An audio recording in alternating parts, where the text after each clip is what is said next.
The ongoing march of development has seen urban sprawl eat up more and more of the once green Sydney basin.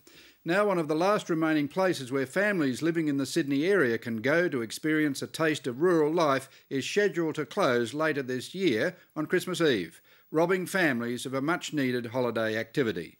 Nick Grimm has been looking into the fight to save the family-friendly farm. Oh, that's good. He's getting very fat.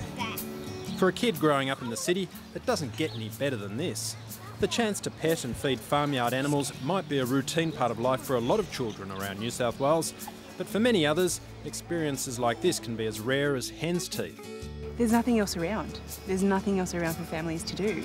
People don't have access to animals, they don't have access to cows and sheep and things, and it's just great that they can come in and interact with those animals and see how, you know, people on farms do things. Everybody say hello to Farmer Matt.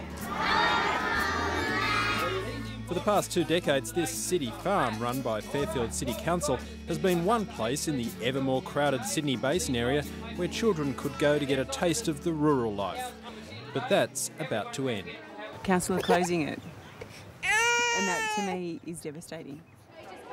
With population pressure seeing more and more open space developed for housing, the farmland that once wrapped around Sydney has been slowly squeezed out.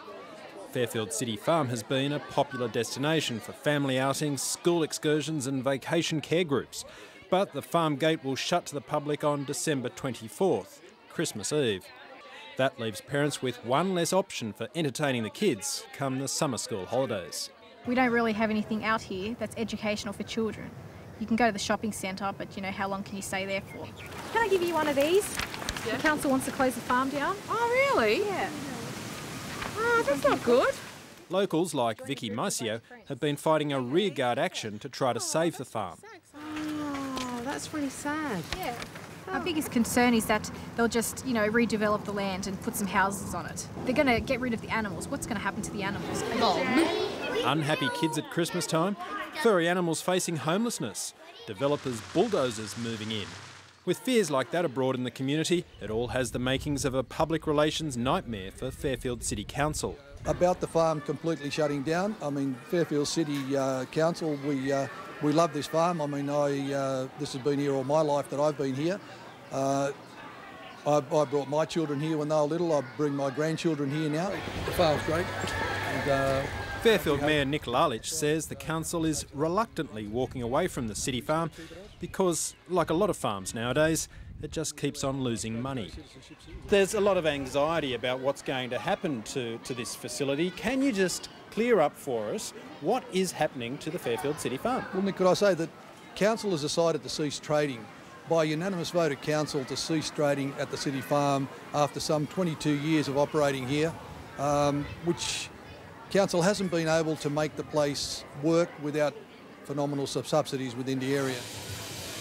The current rate this year gets paid this year, one sheep, is a grand total of $2. When Stateline visited Fairfield City Farm, it was packed with paying visitors.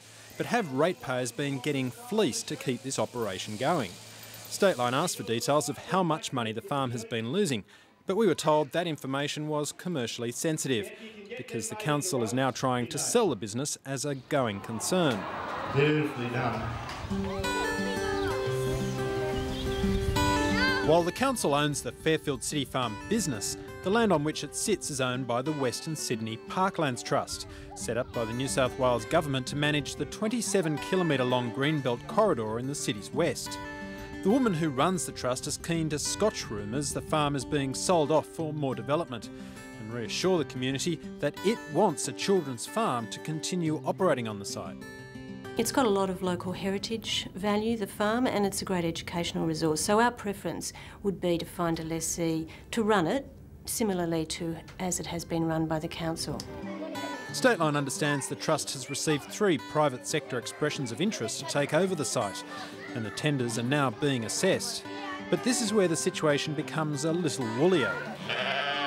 Questions have now emerged about whether the family-friendly farm really needed to be sold off at all.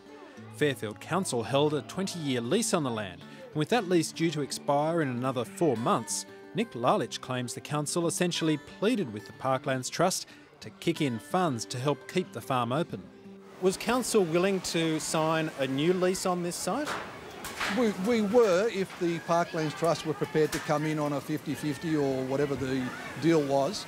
We were prepared to look at carrying on any further, but the Parklands Trust just categorically told us, we've got no money to give you, we cannot support you in that. And when we talk about the Parklands Trust, we're talking about state government money there. Well, basically, yes. The council was looking for 50-50 funding from the state government to keep this place running? Whether it was 50-50 or 60-40 or whatever it was, we were going to try and negotiate, but they just said, no, we're not into any longer to negotiate. Stateline was intrigued to hear that from the Fairfield Mayor, since he also happens to hold the state seat of Cabramatta for Labor, and so is therefore a member of the Reece government that he's just accused of abandoning all those kids and furry animals. So we asked the bureaucrat who heads up the Parklands Trust to explain why the council's plea for help was apparently rebuffed. Council came to us to say that they wouldn't be extending the lease.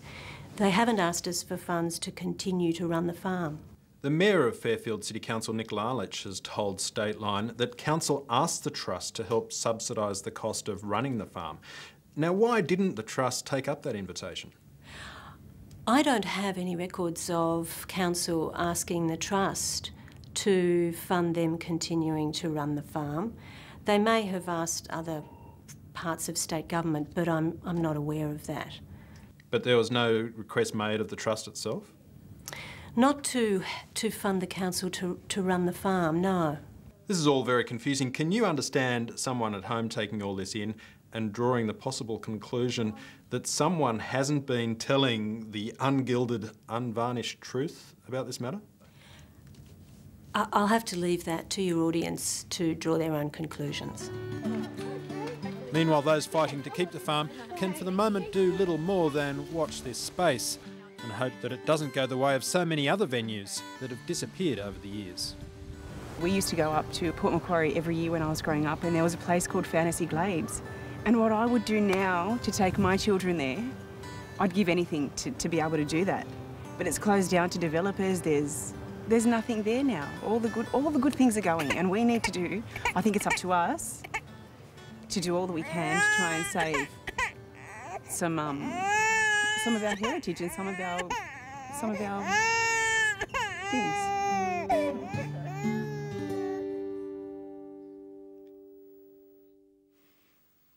Even got the baby crying. Now, local opinion.